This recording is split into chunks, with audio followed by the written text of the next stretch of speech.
은퇴 후 10년이 지났을 때 당신 곁에는 몇 명의 친구가 남아 있을까요? 전화번호부를 열어보세요. 이름은 여전히 100개가 넘습니다.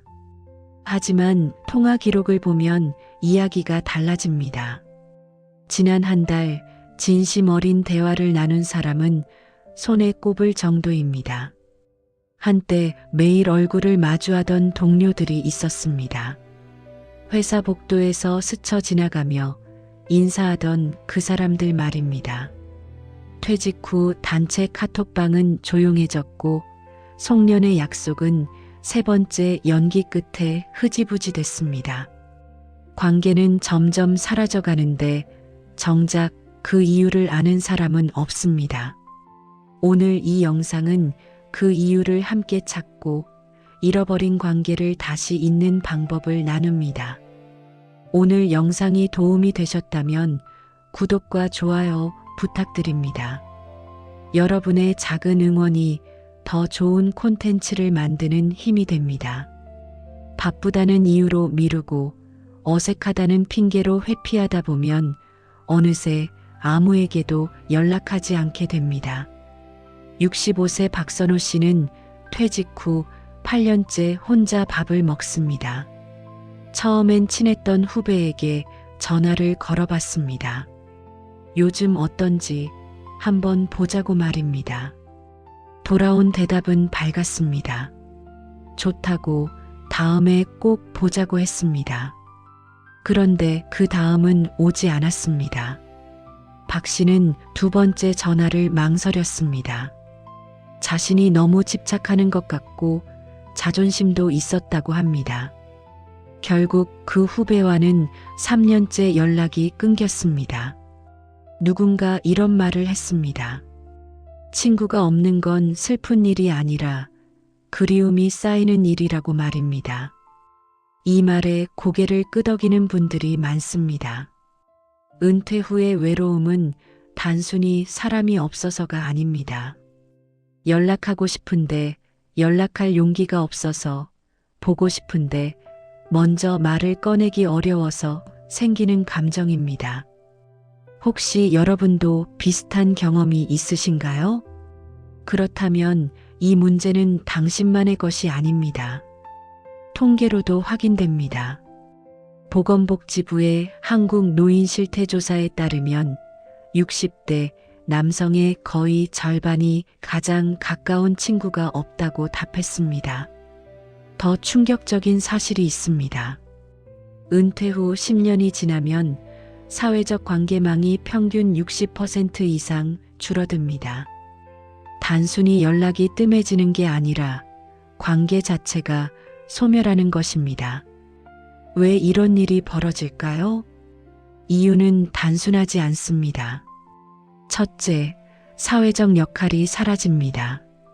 직장에서 부장이었던 사람도 퇴직 후엔 그냥 동네 아저씨입니다. 명함이 없으면 자기소개조차 어색해집니다. 둘째, 이동성과 건강이 떨어집니다. 예전엔 강남에서 강북까지 거뜬히 갔지만 이제는 지하철 2정거장도 부담스럽습니다. 약속을 잡아도 당일 컨디션을 장담할 수 없습니다. 셋째, 자존심이 벽을 만듭니다. 내가 먼저 연락하면 외로워 보이는 것 같다는 생각, 상대방은 바쁠 텐데 내가 방해하는 건 아닐까 하는 생각이 전화기를 손에서 놓게 만듭니다. 어느 70대 어르신은 이렇게 말했습니다. 이제는 친구보다 병원 약봉지가 더 가까운 사람도 많다고 말입니다. 이 한 문장이 가슴을 찌릅니다. 관계의 빈자리를 약과 병원이 채우고 있는 현실 말입니다. 하지만 희망은 있습니다. 실제로 관계를 회복한 사람들의 이야기를 들어보겠습니다.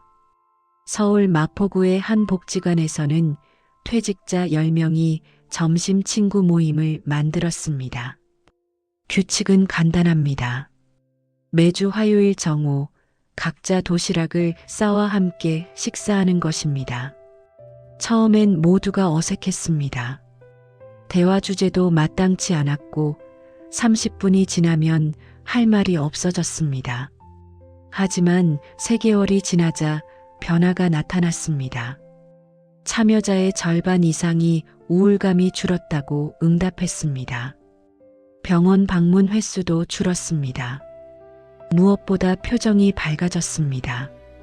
한 참가자는 이렇게 말했습니다. 밥 먹을 때 누군가와 마주본다는 게 이렇게 큰 힘인지 몰랐다고. 혼자 먹을 땐 맛도 모르고 삼켰는데 함께 먹으니 밥이 다르다고 말입니다. 사람은 결국 사람으로 치유됩니다. 약도 좋고 운동도 좋지만 관계만큼 강력한 치유제는 없습니다. 관계의 복원은 거창한 일이 아닙니다. 해외여행을 함께 가야 하는 것도 매일 만나야 하는 것도 아닙니다. 한 끼를 함께 나누는 용기, 그것이 시작입니다. 또 다른 사례가 있습니다. 부산의 한 동네에서는 매주 토요일 아침 걷기 모임이 열립니다. 참가자는 60대에서 80대까지 다양합니다. 처음엔 5명으로 시작했는데 지금은 20명이 넘습니다. 이들은 특별한 대화를 나누지 않습니다. 그냥 함께 걷고 커피 한 잔 마시고 가끔 농담을 던집니다. 그런데 그게 전부였습니다. 그것만으로도 삶이 달라졌습니다. 관계는 거창한 이벤트가 아니라 작고 반복되는 일상에서 만들어집니다. 이제 구체적인 방법을 말씀드리겠습니다. 친구를 잃지 않는 3가지 기술입니다. 첫째, 관계 리셋입니다. 친구는 과거의 추억이 아니라 현재의 공감입니다.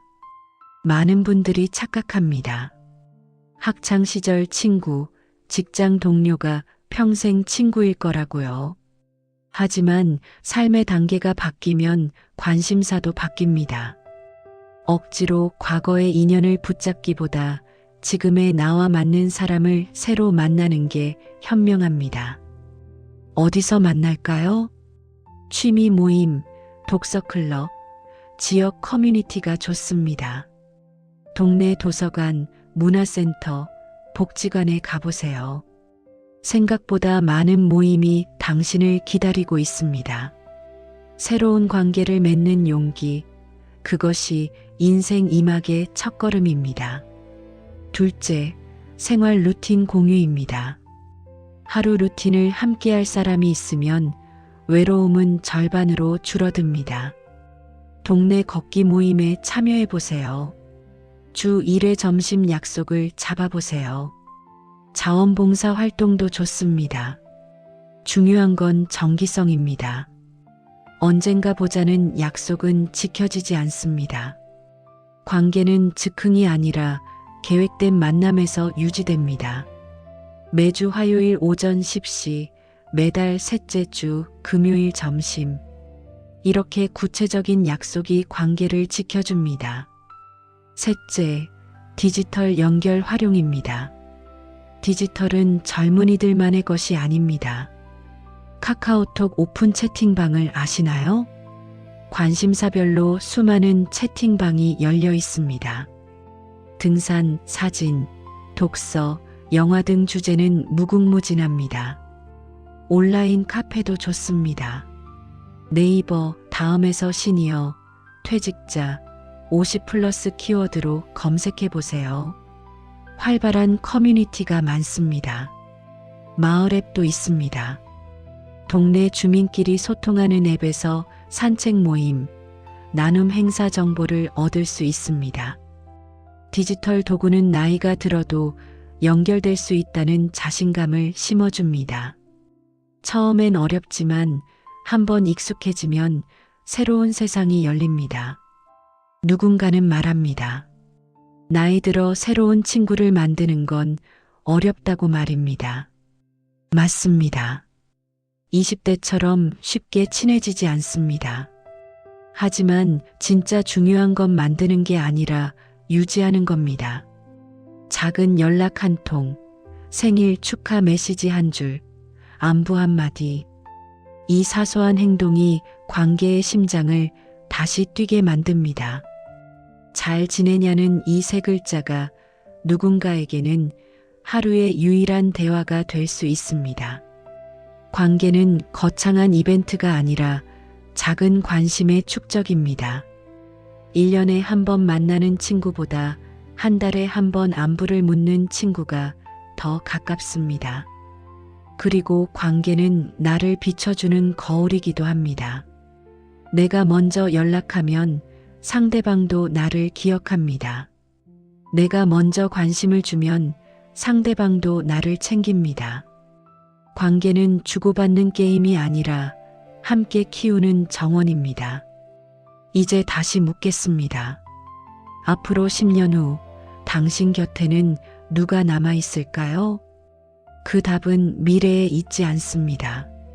지금 당신이 건네는 첫 안부에 달려 있습니다. 오늘 단 한 명에게 메시지를 보내세요. 잘 지내냐고, 밥은 먹었냐고, 요즘 어떠냐고 말입니다. 간단한 한마디면 충분합니다. 그게 관계 회복의 첫걸음입니다. 친구가 없다고 느껴진다면 그건 친구가 정말 없어서가 아닙니다. 내가 먼저 손을 내밀지 않아서일 수 있습니다. 관계는 나이보다 오래 갑니다. 80세에도 새로운 친구를 만들 수 있고 90세에도 진한 우정을 나눌 수 있습니다. 함께라면 인생 후반전도 따뜻합니다. 관계는 나이보다 오래 갑니다. 오늘부터 시작하세요. 당신의 전화 한 통이 누군가의 하루를 바꿀 수 있습니다. 오늘 영상이 공감되셨다면 구독과 좋아요를 눌러주세요. 여러분의 응원이 더 따뜻한 이야기를 전하는 힘이 됩니다. 그리고 댓글로 여러분의 이야기를 들려주세요. 은퇴 후 관계에 대한 경험, 친구와의 소중한 기억 또는 새로운 만남에 대한 계획이 있으시다면 자유롭게 나눠주세요. 여러분의 한마디가 누군가에게 용기가 됩니다. 다음 영상에서 또 만나요. 감사합니다.